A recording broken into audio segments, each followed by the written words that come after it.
Terus gimana sih seseorang tuh bisa mengetahui apakah dia mengalami trauma atau tidak? Nah, dari orang yang traumanya gitu, dia tahu nggak sih kalau dia trauma gitu Kak?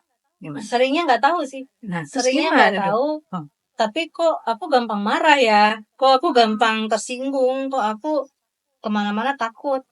Jadi Gitu. cuma merasakan kayak gitu aja? Iya. Jadi nggak yang benar-benar ngeh gitu. Kalau dia tuh punya trauma.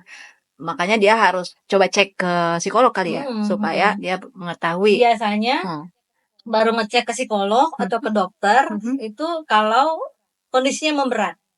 Biasanya. Dan itu yang sering ya, yang saya sering temukan pada pasien-pasien saya itu, dia baru akan datang ke psikolog kalau ada kondisi yang memberatkan gitu. Misalnya tadinya emang udah ada trauma ya, tapi nggak ngerasain gitu, nggak ngeh gitu. Nah begitu misalnya kondisinya boleh nggak saya cerita? Boleh. Karena aku memang udah biasa cerita kok tentang kondisiku dan aku memang sudah konsen ya bahwa untuk melakukan recording ini. Ya, anyway, teman-teman, ini Mutia juga kita sepakat untuk melakukan podcast ini. Satu, tujuannya saya ingin sekali Mutia itu bisa menjadi contoh yang baik ya, contoh baik. Kemudian juga ya tokoh yang menginspirasi lah gitu ya. Bagaimana orang dari yang kondisi kompleks trauma tadi yang Mutia bilang, kemudian dari kompleks trauma itu mendevelop bipolar ya, sampai kemudian Mutia itu berhasil melewati itu, bangkit dari situ. Luar biasa proses untuk bangkitnya, beratnya, dan bisa struggle untuk mengatasi semua itu dengan dia membuktikan bahwa dia bisa selesai S3 dengan cum laude ya. Jadi itu luar biasa sih. Ya Mutia, aku pengen nangis. Iya, sudah lewat masa-masa struggle-nya. Perjuangannya ya, karena I've been there. Gitu. Nah, aku pengen tadi jawab pertanyaannya Indah. Gimana orang yang mengalami trauma itu sampai baru ngeh gitu untuk datang ke psikolog. Saya ingat Mutia datang ke saya itu dengan keluhan, tau nggak apa? Nggak bisa bangun tidur pagi. Beliau ini seorang dosen ya, dan dapat kelas pagi terus.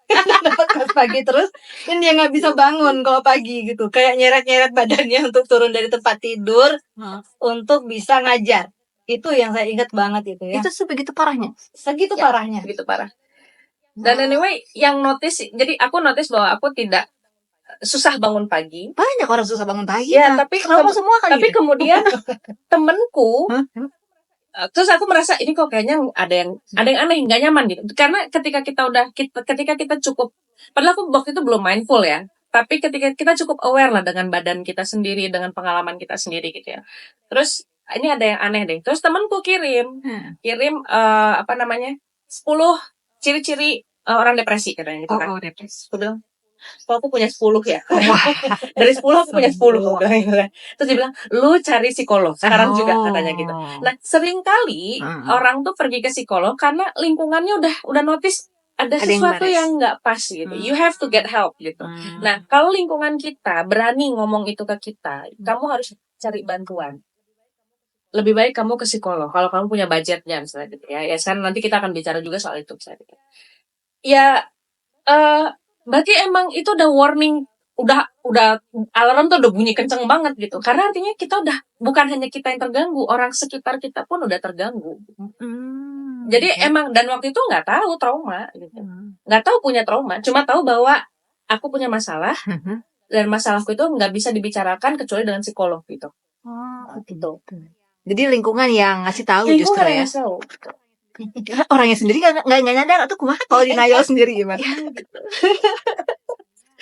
Wah, ya terus jadi sebaiknya gimana orang yang trauma itu datang ke psikolognya sebelum terjadi masalah memberat atau setelah memberat? Harusnya sebelum dong. Gitu. Kalau udah tahu trauma, kalau gini, aku kan ke psikolog Kakak lihat tuh kan 2016 ya. Dengan kondisi aku sudah lama ya, aku tuh udah dari SMP udah menyadari bahwa there is something wrong with my history gitu ya. Gitu. Ada sesuatu yang there's something wrong with me lah, aku bilang gitu. Nah, terus tapi apa nggak tahu, zaman itu mana tahu psikolog, mana tahu psikiater gitu kan, apalagi masih SMP. Mau cerita ke siapa juga nggak tahu gitu kan. Terus Tapi pokoknya ini ada yang salah gitu terus bertahun-tahun gitu ya. Kalau sekarang pasca 2018 ya kayak kira-kira pasca 2018 tuh ketika masuk pandemi lah, orang udah mulai tahu ada yang namanya traumatic memories, ada yang namanya depresi, ada yang namanya ini itu. Sehingga kadang-kadang iya nih aku trauma sama ini gitu kan. Udah mulai ya kalau memang kamu sadar bahwa trauma dan kamu merasa bahwa dan bahkan mungkin orang sekarang bisa point out gitu kayak di Twitter apa lu tuh kayaknya harus ke psikolog deh. Maybe you have to go to psychologist gitu. Mungkin kamu memang harus ke apalagi dari point out kayak gitu ya. Kalau punya resource-nya coba deh. Kadang-kadang aku suka bilang punya resource-nya nggak, punya uangnya gitu ya. Ada, ya udah coba assessment aja sekali gitu. Kalau dirasa sekali ternyata kata psikolognya enggak sih kamu mah biasa-biasa aja cuma butuh misalnya cara untuk menavigasi emosi, berarti udah nggak ada apa-apa. Tapi kalau ini sih kayaknya emang ada yang harus digali gitu ya kayak, ya berarti emang ada yang berat gitu. Ya, jadi kalau psikolog tuh harus menggali-gali gitu berarti. Menggali bener. Dalam sekali. Oke, kita coba lanjut dulu ya dengan pertanyaan selanjutnya adalah apa saja dampak trauma terhadap kehidupan seseorang? Mungkin ke Kak Mutia dulu ya. Dampaknya apa? Kalau di aku ya, Yang tadi apa namanya? Self concept aku, konsep diri aku dan kepercayaan tentang diriku itu aur-auran. Sederhananya gitu. Jadi kayak aku tuh ingat banget ya, semua orang bilang aku bisa. Aku nggak bisa. Kata aku nggak bisa. Semua orang tuh bilang, kenapa kamu nggak kuliah di luar negeri? Nah gitu ya. Aku bilang, enggak, aku tuh nggak bisa, nggak mampu aku tuh kesana. Karena semua orang bilang, kamu tuh mampu, Mute, gitu kan. Selalu semua bilang gitu. Kenapa kamu di sini, misalnya gitu. Aku nggak bisa, aku nggak percaya diri, gitu. Meskipun aku kelihatannya huang-huangnya gitu ya, tapi self-belief aku nggak bilang gitu. Oh gitu. Atau misalnya, makanya kita sulit ini kan, makanya jauh kalau ada orang yang ini orang tuh potensial banget tapi kok dia nggak mencapai potensinya gitu ya, nggak maksimal gitu ya. Nah maybe ada sesuatu sebenarnya yang bikin dia akhirnya nggak merasa percaya sama diri dia sendiri. Itu yang kerasa banget ya aku, itu yang bikin kompleks traumaku, itu bikin aku jadi itu ya self beliefnya itu.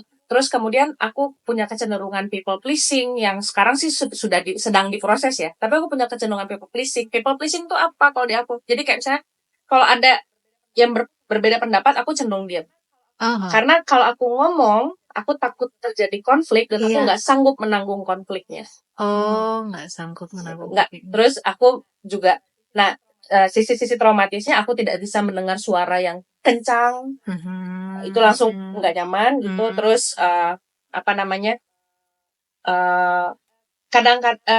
karena memori trauma, jadi karena aku punya kompleks trauma, ada beberapa kejadian traumatis yang kalau tertrigger gitu ya, aku tuh badanku dingin, beku, udah diem aja gitu, nggak bisa ngapa-ngapain sampai beberapa jam gitu ya, benar-benar freezing nggak bisa ngapa-ngapain gitu, sampai begitu gitu. Itu karena traumatis gitu dan tertrigger traumanya. Nah itu, tapi yang paling tadi yang balik lagi yang paling kentara banget karena aku punya childhood trauma, itu konsep dirinya itu berubah sekali gitu. Aku nggak ngerti konsep diri. Konsep diri itu kayak ya tadi kayak aku memandang aku, kalau orang kan ayo coba aja gitu ya. Aku nggak bisa, langsung bilang aku nggak bisa. Belum coba pada aku nggak bisa. Misalnya tapi banyak anak-anak kayak gitu sekarang. Gak mau gitu. Belum tentu nggak mau karena dia bisa assess gitu ya. Ini risknya apa. Kalau aku nggak mau karena pokoknya aku nggak bisa, aku nggak akan mampu, stuck aja gitu. Jadi kayak ibaratnya tuh orang jalan di depan gua nih, depan gua gelap, ya kan nggak tahu di depan ada apa gitu. Jadi bahkan melangkahkan kakinya ke dalam aja nggak mau, itu trauma. Oh gitu. Karena ada dia bawa backpack dari masa lalu, yang isinya itu sesuatu yang begitu ya perasaannya ya. Mungkin aku nggak bisa ngerasain tapi ya begitu ceritanya gitu ya tentu. Oke. Ya sedikit ada gambaran nih. Kayaknya sebenarnya nggak tahu nih, kayaknya trauma nggak ya? Tapi ya jadi kayak gitu tuh rasanya ya. Teman-teman bisa membayangkan nggak apa yang diceritain sama Kak Mutia nih. Nah terus kalau trauma itu apakah selalu bersifat negatif atau apakah trauma ini mengajarkan sesuatu? Siapa yang mau menjawab? Mungkin Mutia ya, karena yang belajar dari pengalaman itu. sebelum diproses buatku trauma ya selalu negatif gitu ya. Mungkin bahkan sampai sekarang ya, karena bahkan ketika sudah diproses, hal-hal traumatis itu ya buatku tetap negatif gitu. Ya, tetap negatif gitu ya. Menurutku kita nggak bisa ambil positif. Ini beda dengan misalnya orang tua mengajarkan sesuatu dengan keras ke anak gitu ya. Kemudian kita, oh iya benar juga ya. Misalnya contoh lah, orang tuaku tuh ngajarin banget yang namanya habis makan harus ke dapur, taruh makanan di wastafel gitu ya, taruh piring bekas di wastafel gitu. Terus kalau salah dimarahin gitu. Iya. Itu mengajarkan sesuatu dengan keras gitu ya. Yang kemudian pas ketika aku udah besar, bener juga ya kata orang tuaku gitu.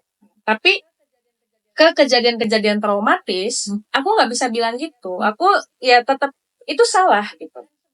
Dan sebenarnya ada pilihan oleh orang yang melakukannya untuk tidak melakukan itu sebenarnya. Kenapa aku dibegitukan itu masih ada sampai sekarang. Cuma ketika belum diproses, fokusnya tuh kenapa aku digituin gitu. Aku tuh salah apa gitu. Tapi ketika sudah diproses atau dalam pemrosesan, itu tuh dia ya itu salah. Itu terjadi.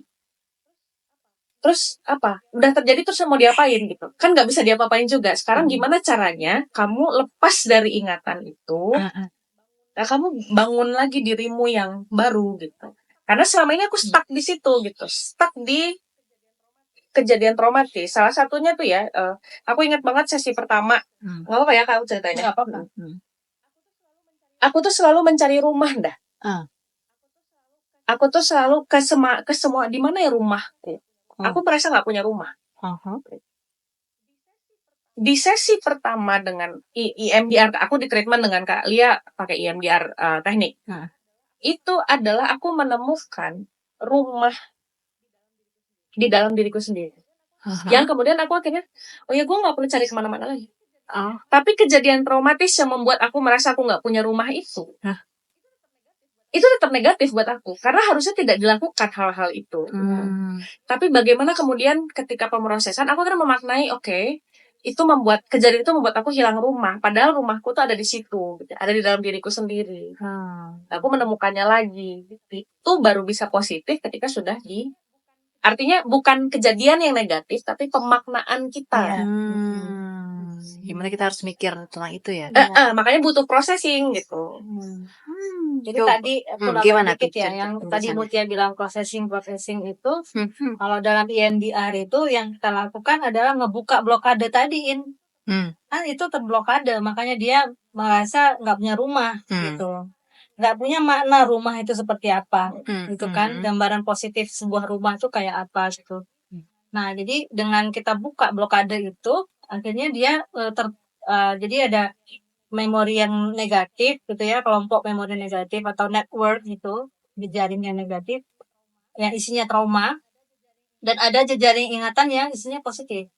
Isinya tuh yang hal-hal yang dia belajar selama ini yang positif atau dia alami sesuatu yang positif. Itu tadi kan terblokade tuh, nggak bisa kesambung gitu. Nah setelah kita buka itu blokadenya, jadi persarafan itu sambung lagi gitu loh, terkoneksi. Kok kan persarafan kita ribuan miliaran ya, itu jadi dia terkoneksi kembali semuanya.